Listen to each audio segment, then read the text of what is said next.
Hello दोस्तों, नमस्कार। चलिए हम सीटेट का पेपर सॉल्व करते हैं। यह प्राइमरी के लिए है, कक्षा 1 से 5 तक के लिए। यह पेपर 21 जनवरी 2022 को हुआ था।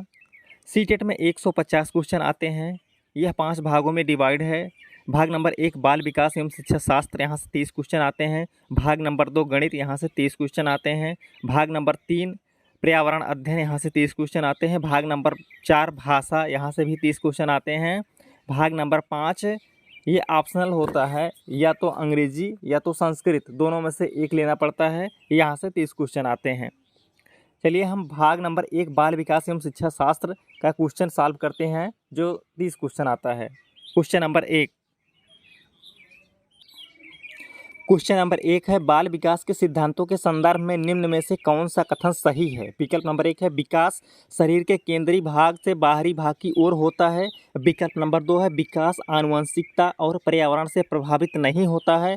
विकल्प नंबर 3 है ऐसे क्षेत्र में विकास का अन्य क्षेत्रों के विकास पर कोई प्रभाव नहीं पड़ता है। विकल्प नंबर 4 है विकास पूर्णतया संख्यात्मक है और इसे सटीक रूप से मापा जा सकता है। सही विकल्प बताइए।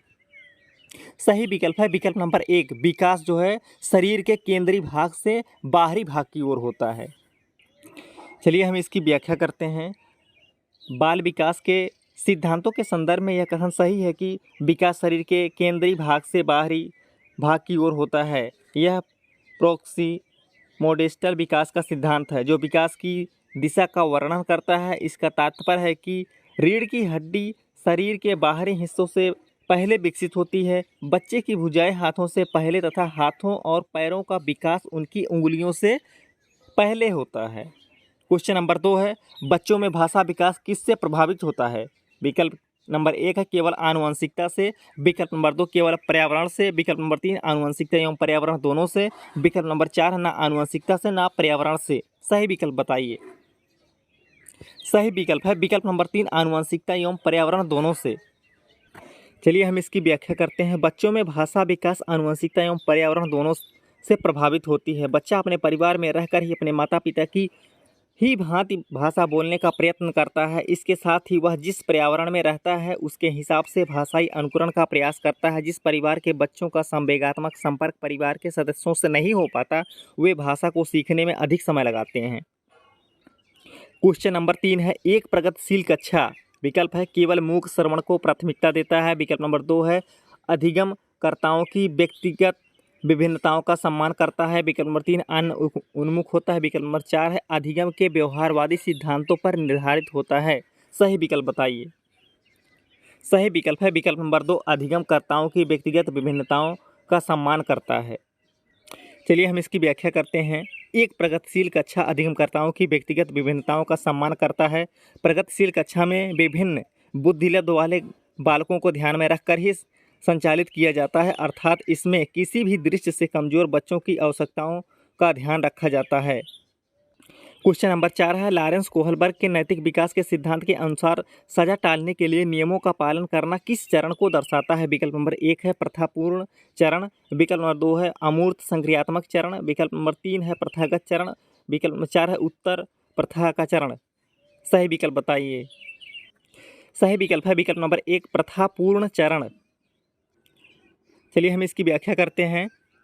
लॉरेंस कोहलबर्ग के नैतिक विकास के सिद्धांत के अनुसार सजा टालने के लिए नियमों का पालन करना प्रथापूर्ण चरण को दर्शाता है। नैतिकता इस रूढ़ि पूर्व अवस्था का पहला चरण है। यहाँ नैतिक सोना आज सजा से बधी होती है। जैसे बच्चे यह मानते हैं कि उन्हें बड़ों की बात माननी चाहिए, नहीं तो वे उन्हें दंडित करेंगे।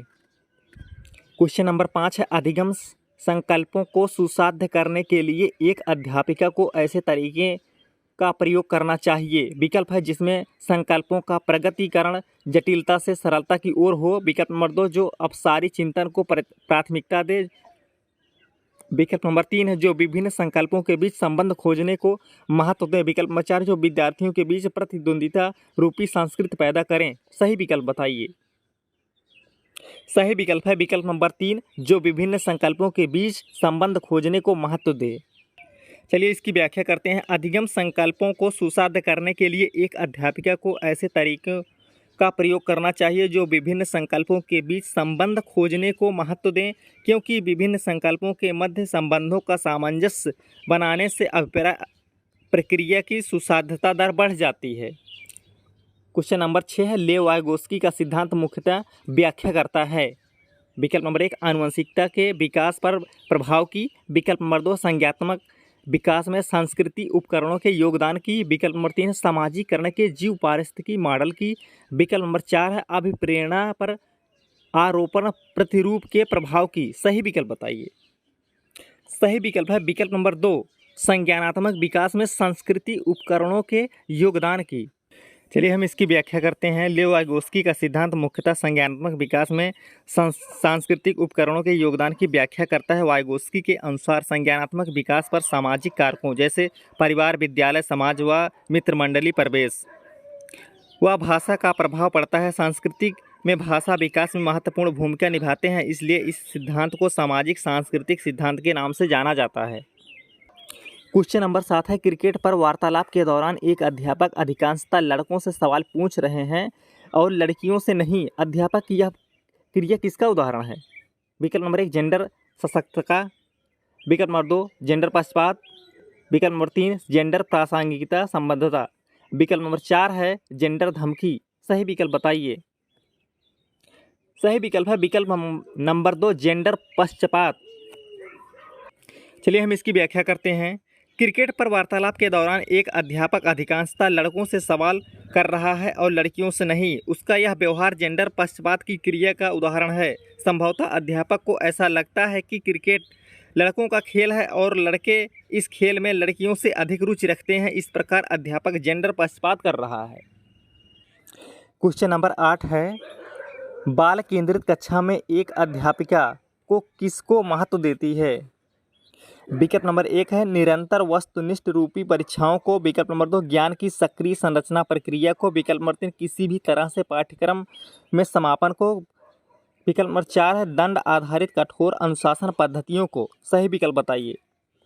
सही विकल्प है विकल्प नंबर 2 ज्ञान की सक्रिय संरचना प्रक्रिया को। इसकी व्याख्या करते हैं। बाल केंद्रित कक्षा में एक अध्यापिका ज्ञान की सक्रिय संरचना प्रक्रिया को महत्व देती है। बालक की रुचियों, प्रवृत्तियों तथा क्षमताओं को ध्यान में रखकर शिक्षा प्रदान करना ही बाल केंद्रित शिक्षा कहलाती है। इसमें अध्यापिका बच्चों के ज्ञानपूर्ण संरचना प्रक्रिया को बढ़ाने के लिए प्रयास करती है। क्वेश्चन नंबर 9 है, निम्नलिखित में से कौन सा बच्चों के समाजीकरण का प्राथमिक कारक है? विकल्प नंबर 1 है पुस्तकें और पत्रिकाएं, विकल्प नंबर 2 निकटस्थ परिवार, विकल्प नंबर 3 है माता पिता का कार्यस्थल, विकल्प नंबर 4 है अस्पताल के कर्मचारी। सही विकल्प बताइए। सही विकल्प है निकटस्थ परिवार, विकल्प नंबर 2 सही है। चलिए हम इसकी व्याख्या करते हैं। निकटस्थ परिवार बच्चों के समाजीकरण का प्राथमिक कारक होता है। बच्चा परिवार में जन्म लेने के साथ ही परिवार के लोगों के संपर्क में आ जाता है तथा परिवार में ही वह भाषा का ज्ञान प्राप्त करता है। पारिवारिक सदस्यों के बीच घुल मिलकर रहने से उसमें भी समाजीकरण का भाव पैदा होता है, इसलिए परिवार को समाजीकरण की प्राथमिक पाठशाला माना जाता है। क्वेश्चन नंबर 10 है, निम्नलिखित में से कौन सा उम्र समूह जीन पियाजे के संज्ञानात्मक विकास के सिद्धांत के मूर्त संक्रियात्मक अवस्था या चरण के समानुरूप है? विकल्प नंबर 1 है जन्म से 2 साल, विकल्प नंबर 2 है 2 से 7 साल, विकल्प नंबर 3 है 7 से 11 साल, विकल्प नंबर 4 है 11 साल से ऊपर। सही विकल्प बताइए। सही विकल्प है विकल्प नंबर 3 है 7 से 11 साल। इसकी व्याख्या करते हैं। 7 से 11 साल का उम्र समूह जीन पियाजे के संज्ञानात्मक विकास के सिद्धांत के मूर्त संक्रियात्मक अवस्था या चरण के समानुरूप है। इस अवस्था में बालक विद्यालय जाना प्रारंभ कर देता है एवं वस्तुओं तथा घटनाओं के बीच समानता तथा विभिन्नता सीखने की क्षमता उत्पन्न हो जाती है। इस अवस्था में बालकों में संख्या बोध, वर्गीकरण, क्रमानुसार व्यवस्था, किसी भी वस्तु व्यक्ति के मध्य पारस्परिक संबंध का ज्ञान हो जाता है। क्वेश्चन नंबर 11 है, आप एक अध्यापक हैं जो विश्वास करता है कि बच्चे विभिन्न गतिविधियों और अलग अलग तरीकों से सीखते हैं। आप अपनी कक्षा में ऐसी आकलन योजना करेंगे जो विकल्प नंबर 1 है सभी विद्यार्थियों के लिए समान हो, विकल्प नंबर 2 केवल वस्तुनिष्ठ प्रश्नों को सम्मिलित करें, विकल्प नंबर 3 है बच्चे के सीखने के तरीकों से संबंधित ना हो, विकल्प नंबर 4 है आकलन के अलग अलग तरीकों पर आधारित हो। सही विकल्प बताइए। सही विकल्प है विकल्प नंबर 4, आकलन के अलग अलग तरीकों पर आधारित हो। चलिए इसकी व्याख्या करते हैं। एक अध्यापक जो विश्वास करता है कि बच्चों विभिन्न गतिविधियों और अलग अलग तरीकों से सीखते हैं, वह अपनी कक्षा में ऐसी आकलन योजना करेंगे जो आकलन के अलग अलग तरीकों पर आधारित हो। ऐसा इसलिए कि कक्षा में बहुत से बच्चे ऐसे हो सकते हैं जिनके समझने और सीखने की गति बहुत अधिक हो, तथा कुछ बच्चे ऐसे भी हो सकते हैं जिनके सीखने समझने की गति धीमी हो, अतः उनके आकलन का तरीका भी अलग अलग होना चाहिए। क्वेश्चन नंबर 12 है, लेव वाइगोत्स्की के सिद्धांत के अनुसार निम्न में से कौन सी अध्यापन अधिगम प्रक्रिया को पाठ प्रदान करने की प्रभावशाली तकनीक है। सही विकल्प नंबर 1 है समस्या के समाधान हेतु स्थिर पद दर पद निर्देश देना। विकल्प नंबर 2 है गलत जवाबों पर बच्चों को दंडित करना। विकल्प नंबर 3 है समस्या को सुलझाने के दौरान यदि बच्चे किसी बिंदु पर अटक जाए तो उस समय संकेत और इशारे देना। विकल्प नंबर 4 है प्रक्रिया में अध्यापन का पूर्ण हस्तक्षेप। सही विकल्प क्या है? सही विकल्प है विकल्प नंबर 3, समस्या को सुलझाने के दौरान यदि बच्चे किसी बिंदु पर अटक जाए तो उस समय संकेत और इशारे देना। चलिए हम व्याख्या करते हैं। लेव वाइगोत्स्की के सिद्धांत के अनुसार समस्या को सुलझाने के दौरान यदि बच्चे किसी बिंदु पर अटक जाए तो उस समय संकेत और इशारे देना अध्यापन अधिगम प्रक्रिया में पाठ प्रदान करने की प्रभावशाली तकनीक है। इसमें बच्चों को अपने आप को अभिव्यक्त करने के लिए प्रेरित किया जाता है। क्वेश्चन नंबर 13 है, निम्नलिखित कथनों में से बुद्धिमत्ता के बारे में कौन सा कथन सही है। विकल्प नंबर 1 है बुद्धिमत्ता को केवल बुद्धि लब्धि परीक्षणों द्वारा ही मापा जा सकता है। विकल्प नंबर 2 है बुद्धिमत्ता संबंधी व्यक्तिगत विभिन्नताओं में आनुवंशिकता की कोई भूमिका नहीं होती है। विकल्प नंबर 3 है एक क्षेत्र में उच्च बुद्धिमत्ता अन्य क्षेत्रों में भी उच्च बुद्धिमत्ता सुनिश्चित करती है। विकल्प नंबर 4 है बुद्धिमत्ता विद्यालय में बेहतर प्रदर्शन करने की योग्यता से अधिक है। सही विकल्प बताइए। सही विकल्प है विकल्प नंबर 4, बुद्धिमत्ता विद्यालय में बेहतर प्रदर्शन करने की योग्यता से अधिक है। चलिए हम इसकी व्याख्या करते हैं। बुद्धिमत्ता के संदर्भ में यह कथन सत्य है कि यह विद्यालय में बेहतर प्रदर्शन करने के योग्यता से अधिक है। बुद्धिमत्ता और बेहतर प्रदर्शन दोनों अलग अलग हैं। उदाहरण स्वरूप जैसे किसी बच्चे की बुद्धिलब्ध अच्छी हो किंतु वह किसी कारण से विद्यालय में बेहतर प्रदर्शन न कर पा रहा हो, जबकि सामान्य बुद्धिलब्ध वाला बालक अपनी मेहनत के फलस्वरूप उससे अधिक योग्यता का प्रदर्शन करता है। क्वेश्चन नंबर 14 है, एक घोड़े को देखकर एक 3 वर्षीय बालिका चकित होकर बोली, वाह इतना बड़ा कुत्ता। जीन पियाजे के संज्ञानात्मक विकास के सिद्धांत के अनुसार बालिका की यह प्रतिक्रिया निम्न में से किसका उदाहरण है। विकल्प नंबर 1 है आत्मसातकरण या समावेशन। विकल्प नंबर 2 है प्रतीकात्मकता। विकल्प नंबर 3 है पदार्थ अस्थायित्व। विकल्प नंबर 4 है स्थगित अनुकरण। सही विकल्प बताइए। सही विकल्प है विकल्प नंबर 1 है आत्मसातकरण या समावेशन। चलिए हम इसकी व्याख्या करते हैं। एक घोड़े को देखकर एक 3 वर्षीय बालिका का चकित होकर यह बोलना कि वाह इतना बड़ा कुत्ता, जीन पियाजे के संज्ञानात्मक विकास के सिद्धांत के अनुसार बालिका की यह प्रक्रिया आत्मसातकरण या समावेशन का उदाहरण है। आत्मसातीकरण वह प्रक्रिया है जिसमें बालक या बालिका नए ज्ञान को पूर्व ज्ञान योजनाओं में शामिल कर लेता है, अर्थात बालक या बालिका नए ज्ञान का आत्मसात अपने पुराने स्कीमा में कर लेता है। क्वेश्चन नंबर 15 है, भाषा एवं विचार पर लेव वाइगोत्स्की क्या सुझाते हैं। विकल्प नंबर 1, भाषा संज्ञानात्मक विकास को निर्देशित करती है। विकल्प नंबर 2, संज्ञानात्मक विकास भाषा को निर्देशित करती है। विकल्प नंबर 3, भाषा और संज्ञान में कोई संबंध नहीं है। विकल्प नंबर 4 है संज्ञान भाषा से स्वतंत्र है। सही विकल्प बताइए। सही विकल्प है विकल्प नंबर 1, भाषा संज्ञानात्मक विकास को निर्देशित करती है। चलिए हम इसकी व्याख्या करते हैं। भाषा एवं विचार पर लेव वाइगोत्स्की यह सुझाते हैं कि भाषा संज्ञानात्मक विकास को निर्देशित करती है। अधिगम और विकास की पारस्परिक क्रिया में बालक की सक्रिय भागीदारी होती है, जिसमें भाषा का संज्ञान पर सीधा प्रभाव पड़ता है। भाषा समाज द्वारा दिया गया प्रमुख सांकेतिक उपकरण है जो कि बालक के निकाय में विशेष रूप से महत्वपूर्ण है। क्वेश्चन नंबर 16 है, बच्चों में सृजनात्मकता को किस प्रकार सुसाध्य किया जा सकता है। विकल्प नंबर 1 है अन्वेषण को प्रोत्साहित करके। विकल्प नंबर 2, अध्यापक केंद्रित शिक्षा शास्त्र द्वारा। विकल्प नंबर 3, लगातार अभ्यास और दोहराकर। विकल्प नंबर 4, केवल अनुकरण द्वारा। सही विकल्प बताइए। सही विकल्प है विकल्प नंबर 1, अन्वेषण को प्रोत्साहित करके।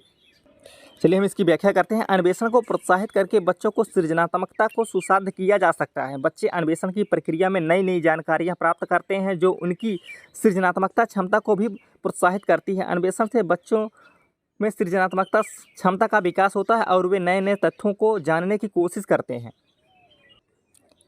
क्वेश्चन नंबर 17 है, गुणज वैकल्य सीधे तौर पर निम्न में से से संबंधित है।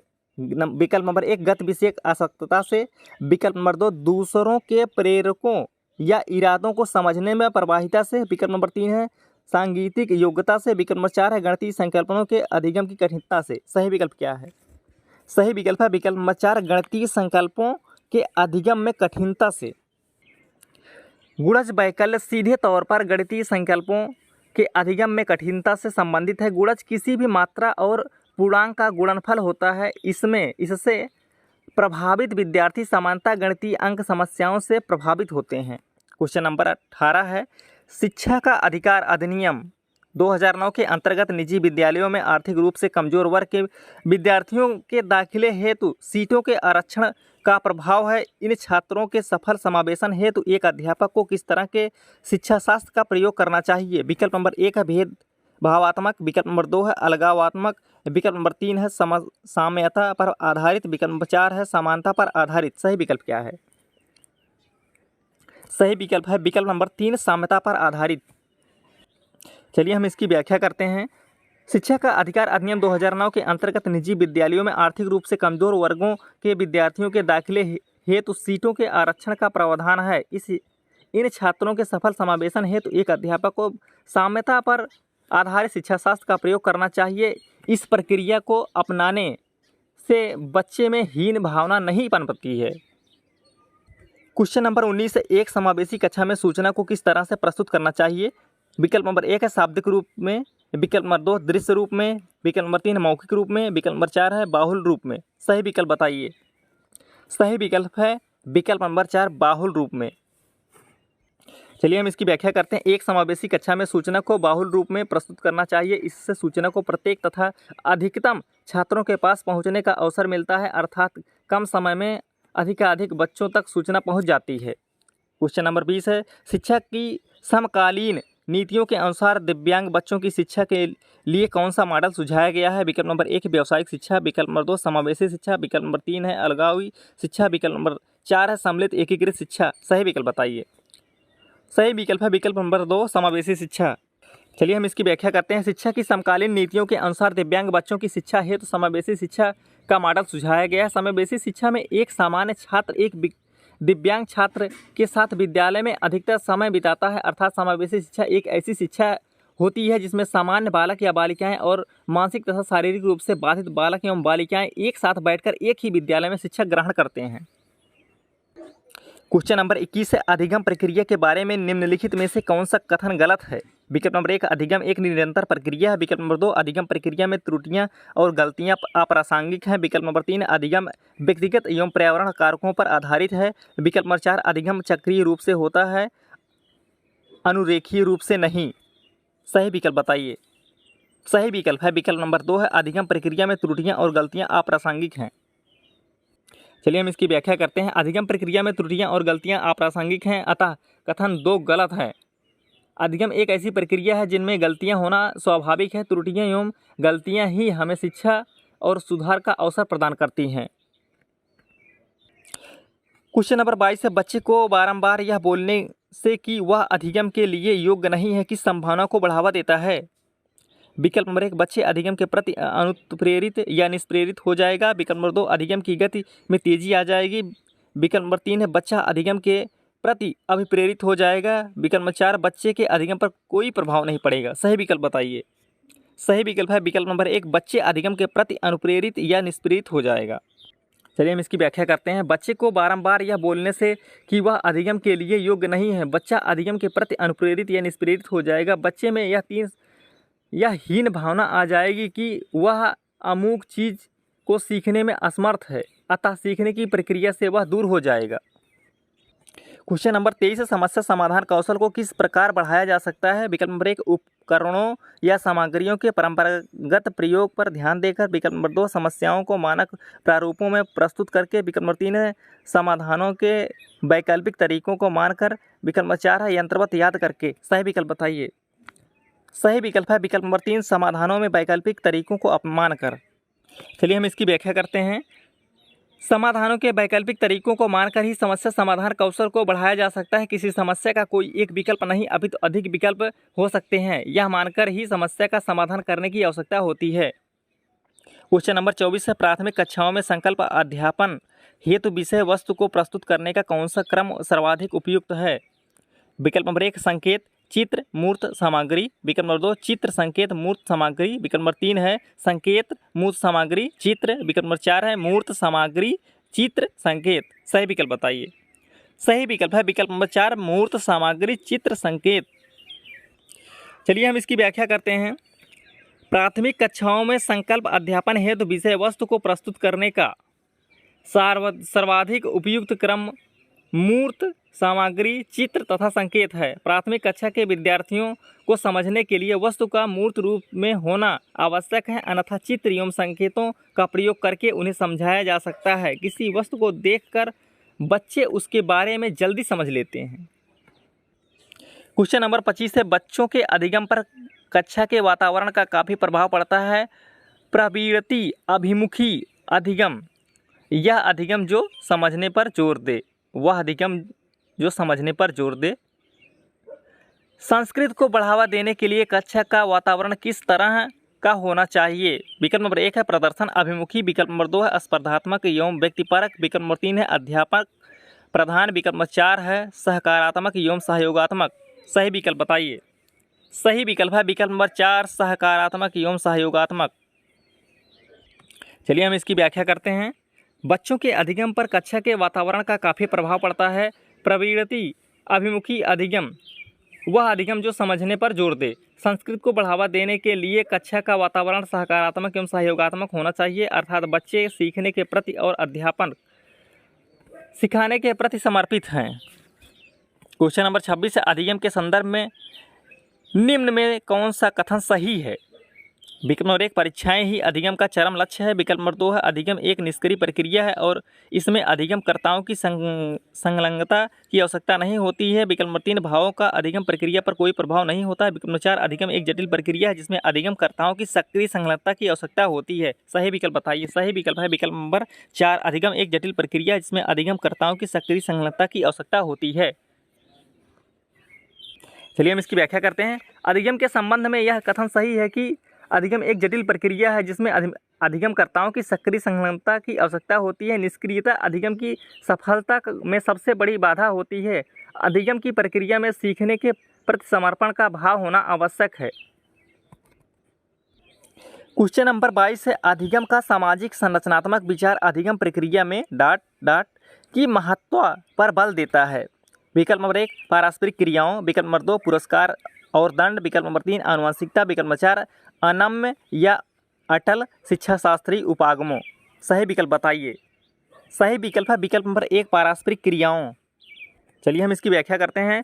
अधिगम या सामाजिक संरचनात्मक विचार अधिगम प्रक्रिया में पारस्परिक क्रियाओं की महत्व पर बल देता है। सामाजिक संरचनात्मक विचार का यह मानना है कि पारस्परिक क्रियाओं के माध्यम से ही अधिगम की प्रक्रिया को सफल बनाया जा सकता है। क्वेश्चन नंबर 28 है, निम्न में से कौन सा युग्म घटक और अभिप्रेरणा स्रोत का सही रूप से मिलान युग्म है? सही युग्म है विकल्प नंबर 2 जिज्ञासा आंतरिक अभिप्रेरणा। जिज्ञासा। चलिए हम इसकी व्याख्या कर लेते हैं। जिज्ञासा आंतरिक अभिप्रेरणा युग्म घटक और अभिप्रेरणा स्रोत का सही रूप से मिला युग्म है। किसी के प्रति जिज्ञासा आंतरिक अभिप्रेरणा का कारक है। वास्तव में आंतरिक अभिप्रेरणा एक प्राकृतिक प्रेरक प्रवृत्ति है जो संज्ञानात्मक, सामाजिक व शारीरिक विकास में महत्वपूर्ण भूमिका निभाती है। क्वेश्चन नंबर 29 है, विद्यार्थियों में संकल्पनात्मक समझ को सुसाध्य करने हेतु एक अध्यापिका को विकल्प नंबर 1 छात्रों को केवल यंत्रवत रूप से सीखने के लिए प्रोत्साहित करना चाहिए। विकल्प नंबर 2 संकल्पों के वार्तालाप, उदाहरण और गैर उदाहरण को सम्मिलित नहीं करना चाहिए। विकल्प नंबर 3 जो प्रस्तुत किया गया है और जो पहले से ही ज्ञात है उन दोनों में संबंध स्थापित करने के अवसर प्रदान करने चाहिए। विकल्प नंबर 4 अध्यापन की व्याख्यान विधि पर ही सीमित रहना चाहिए। सही विकल्प क्या है? सही विकल्प है विकल्प नंबर 3 जो प्रस्तुत किया गया है और जो पहले से ही ज्ञात है उन दोनों में संबंध स्थापित करने के अवसर प्रदान करने चाहिए। चलिए हम इसकी व्याख्या करते हैं। विद्यार्थियों में संकल्पनात्मक समझ को सुसाध्य करने हेतु एक अध्यापिका को जो प्रस्तुत किया गया है और जो पहले से ही ज्ञात है, उन दोनों में संबंध स्थापित करने के अवसर प्रदान करने चाहिए। इससे विद्यार्थियों की समझ अस्थायी बनती है। क्वेश्चन नंबर 30 है, निम्न में से कौन से कारक अधिगम को प्रभावित करते हैं? अभिप्रेरणा, सामाजिक संदर्भ, संवेग, शिक्षा शास्त्री उपागम। विकल्प नंबर 1 है ए, बी और डी। विकल्प नंबर 2 ए, सी और डी। विकल्प नंबर 3 है बी और सी। विकल्प नंबर 4 है ए, बी, सी और डी। कथन था ए अभिप्रेरणा, बी सामाजिक संदर्भ, सी संवेग, डी शिक्षा शास्त्री उपागम। कौन सा विकल्प सही है? विकल्प नंबर 4 सही है। ए, बी, सी और डी सभी सही है। अप्रेरणा, सामाजिक संदर्भ, संवेग, शिक्षा शास्त्री उपागम। चलिए हम इसकी व्याख्या कर लेते हैं। अभिप्रेरणा, सामाजिक संदर्भ, संवेग तथा शिक्षा शास्त्री उपागम आदि सभी अधिगम को प्रभावित करने के कारक हैं। ये सभी कारक अधिगम की प्रक्रिया में महत्वपूर्ण भूमिका निभाते हैं।